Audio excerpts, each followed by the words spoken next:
10월 6일 나의 노래 나의 시편.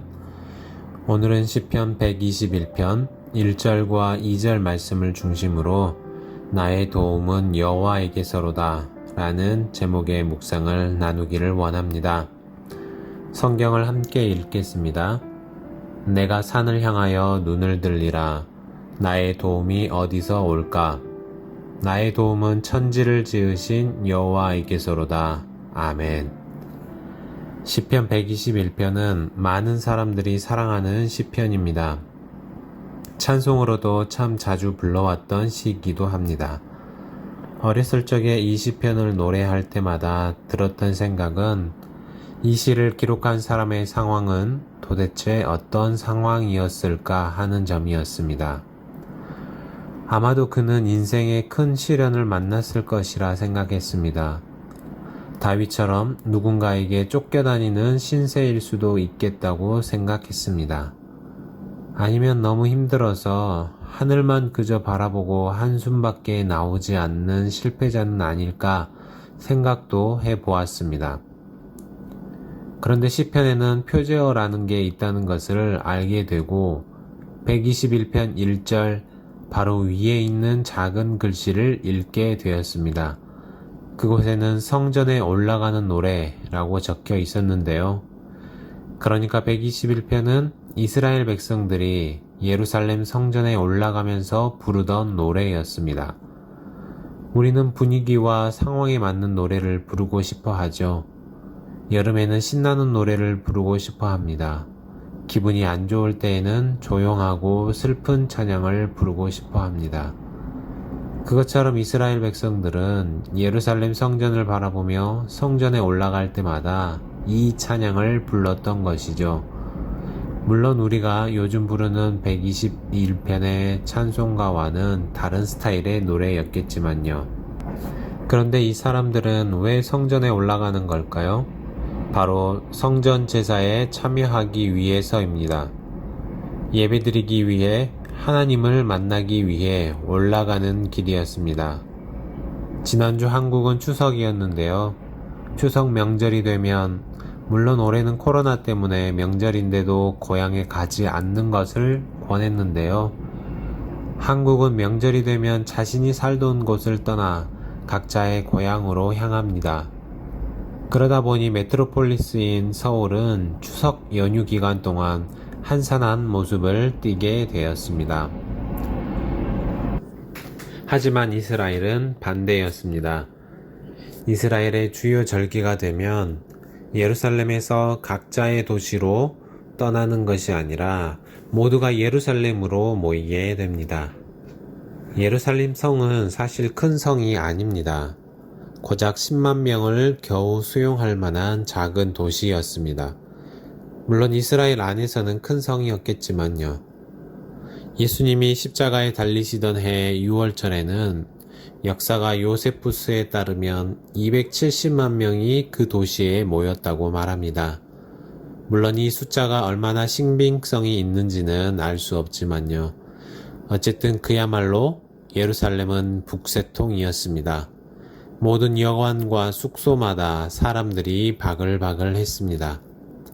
왜 이렇게 사람들이 모여들었을까요? 예배하기 위해서였습니다.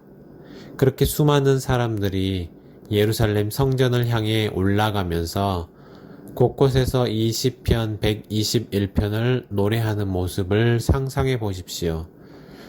정말 장관이 아니겠습니까? 이제 다시 오늘 말씀을 좀 더 살펴보면 좋겠습니다. 시편의 저자는 노래하고 있습니다. 내가 산을 향하여 눈을 들리라.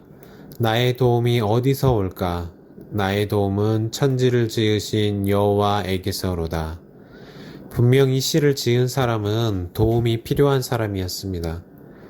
어떤 위험에 빠져 있는지는 몰라도 분명 어려움에 처한 사람이었습니다. 그래서 그가 바라본 곳은 바로 산이었습니다. 예루살렘 성전이 있는 바로 그 산, 바로 그곳에서, 그러니까 예배하는 그곳에서 나의 도움이 올 것이라는 확신이 있었습니다. 그리고 그 확신이 무엇입니까? 바로 천지를 지으신 여호와께서 나를 도우신다는 확신이었습니다. 천지를 지으신 하나님이 저 산도 지으셨는데 바로 그 하나님이 나를 도와주신다는 것이죠. 이렇게 이 사람이 노래하는 것은 하나님이 천지를 지으셨고 그 하나님이 나를 도우신다는 것입니다. 그런데 여기서 중요한 것은 하나님이 천지를 지으셨다는 것이 아닙니다. 물론 이건 역시 중요하죠. 그런데 3절부터 이어지는 말씀을 보십시오. 어떤 내용이 이어지나요? 그 천지를 지으신 하나님이 어떤 일을 하시느냐는 것입니다. 여호와께서 너를 실족지 않게 하십니다. 나를 지키시는데 졸지도 않고 지키십니다. 어떻게 졸지도 않고 주무시지도 않고 나를 지켜주실 수 있을까요? 바로 여호와 하나님이시기 때문입니다.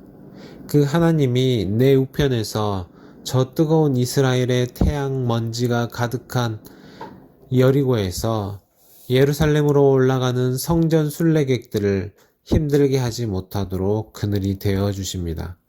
바로 그 하나님이 모든 환난을 면하게 하시고 영혼을 지키시며 우리의 출입을 지금부터 영원까지 지켜주십니다. 결국 이 시편의 저자가 하고 싶었던 것은 우리 하나님이 어떤 분이신가? 바로 우리 하나님은 신실하신 하나님이시다. 우리 육신의 아버지는 자식들이 아파도 아이들을 돌보다가 피곤하면 골아 떨어집니다. 육신의 어머니는 아무리 자식들을 사랑해도 피곤해서 졸게 됩니다. 예전에 아이들이 어렸을 때 자주 아팠던 기억이 나는데요. 하루는 한밤중에 심한 고열이 났고 아이를 데리고 응급실에 가야 했습니다. 여러 가지 검사를 하고 기다리는 시간이 길어지다 보니까 아이는 아파서 힘들어하고 있는데 결국 한쪽에서 피곤해서 졸고 있는 내 모습을 보게 되었습니다. 그러나 신실하신 하나님은 다르다고 노래합니다. 신실하신 하나님은 능력의 하나님이시기 때문에 졸지도 않으시고 주무시지도 않으시고 눈동자같이 우리를 지키고 계십니다. 이 시편의 저자는 이렇게 예배하러 올라가는 길에 이토록 신실하신 하나님을 노래하면서 길을 떠났던 것이죠. 우리도 예배 자리로 나아가면서 하나님은 어떤 분이신지를 묵상해보고 노래를 불러보는 것은 어떨까요? 신실하신 하나님이 나를 어떻게 지키시고 보호하시는지 고백하는 것은 어떨까요? 이번 주일 예배는 교회 창립 45주년 기념 예배로 드리게 됩니다. 그동안 코로나 때문에 교회에 나오고 싶어도 나올 수 없는 상황이었지만 이번 창립 예배 때만이라도 함께 모여서 예배하고자 하는 마음에 드라이브인 예배를 준비하게 되었습니다. 온 가족이 함께 차를 타고 교회를 향하는 그 걸음, 참으로 오랜만일 텐데요. 지난 정교인 금요기도회를 주차장에서 모여 드릴 때에 많은 은혜를 주셨던 것처럼 이번 창립 45주년 기념 드라이브인 예배에도 우리 신실하신 하나님께서 우리의 예배를 받으시고 많은 은혜를 베풀어 주실 것을 믿습니다. 그것을 소망하면서 함께 차를 타고 오는 길에 121편을 함께 찬송해 보는 것은 어떨까요? 예배하기 위해 나의 사랑하는 교회를 바라보며 달려가는 우리의 발걸음을 지켜주실 그 신실하신 하나님. 코로나로 인해 많은 시련 속에 살아가던 우리를 위로해 주시고 새 힘 주실 것을 기대하며 함께 찬송을 부르는 우리가 되기를 바랍니다. 기도하겠습니다. 천지를 지으신 여호와 하나님께 영광과 찬송을 올려드립니다. 이번 주는 지난 45년 동안 빛내리 교회를 지키시며 인도하신 하나님을 예배하기 위해 주차장에 모이게 되었습니다. 낯설기만 한 이 예배를 하나님께서 기억하여 주옵소서. 신실하신 하나님께서 우리의 예배를 받아 주옵소서. 사랑하는 모든 빛내리 성도들이 교회를 향해 달려오며 눈을 들어 산을 보니 도움이 어디서 올꼬 천지 지은 주 하나님 나를 도와주시네. 나의 발이 실족지 않게 주가 깨어 지키며 택한 백성 항상 지켜 길이 보호하시네.